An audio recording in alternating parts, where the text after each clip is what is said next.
Hi friends, ఎలా ఉన్నారు అందరూ? ఈరోజు అయితే మసాలా ఎగ్ కర్రీ చేసుకుందాం రండి. ఫస్ట్ అయితే మనం ఒక వెజిల్ అయితే తీసుకొని దాని నిండుగా వాటర్ అయితే పోసేసుకొని ఒక 8 ఎగ్స్ అయితే తీసుకొని బాయిల్ చేసుకోవాలి. బాయిల్ చేసుకున్న తర్వాత అయితే మనకు ఫ్రై చేసుకుని ఏమేమి కావాలో చేసుకుందాం.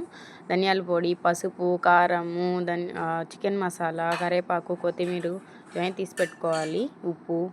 తర్వాత అయితే ఒక స్టవ్ ఆన్ చేసుకొని ఒక కడాయి అయితే పెట్టుకోవాలి. కడాయి ప్రీహీట్ అయిపోయిన తర్వాత అయితే మనం తీసుకొట్టుకున్న వస్తువుల్లో ఫస్ట్ అయితే ఆయిల్ అయితే వేసుకోవాలి. ఆయిల్ ప్రీహీట్ అయిన తర్వాత ఏంటంటే కొంచెం కరివేపాకు అయితే వేసేసుకోవాలి.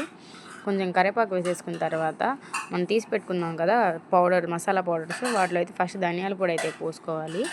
ధనియాల పొడి, దాని తర్వాత అయితే కారం అయితే వేసేసుకోవాలి.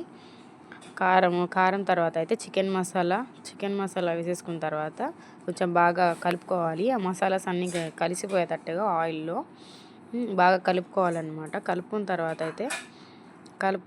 అయితే చిన్నగా బాగా కలుపుకుంటున్నప్పుడు కొంచెం సాల్ట్ అయితే వేసుకోవాలి. సాల్ట్ అయితే మీ రుచికి ఎంత సరిపోతుందో అంత వేసుకోండి. అంటే కొంతమంది చప్పగా తినేవాళ్ళు ఉంటారు, కొంచెం సాల్ట్ కరెక్ట్గా ఉంటే తినేవాళ్ళు ఉంటారు. దాన్ని బట్టి మీ టేస్ట్కి బట్టి అలా కలుపుకోవాలి. అట్లా కలుపుతూ ఒక 2 to 3 మినిట్స్ అయితే ఆ మసాలాలన్నీ కొంచెం బాగా రోస్ట్ అయ్యేటట్టుగా బాగా కలుపుకోవాలి. కలుపుకున్న తర్వాత అయితే కొంచెం వాటర్ అయితే వేసుకోవాలి. నేనైతే ఒక హాఫ్ గ్లాస్ వాటర్ వేసాను, ఎందుకంటే 8 ఎగ్స్ ఉన్నాయి కదా, కొంచెం మసాలా ఎక్కువ గ్రేవీగా ఉండాలని చెప్పి.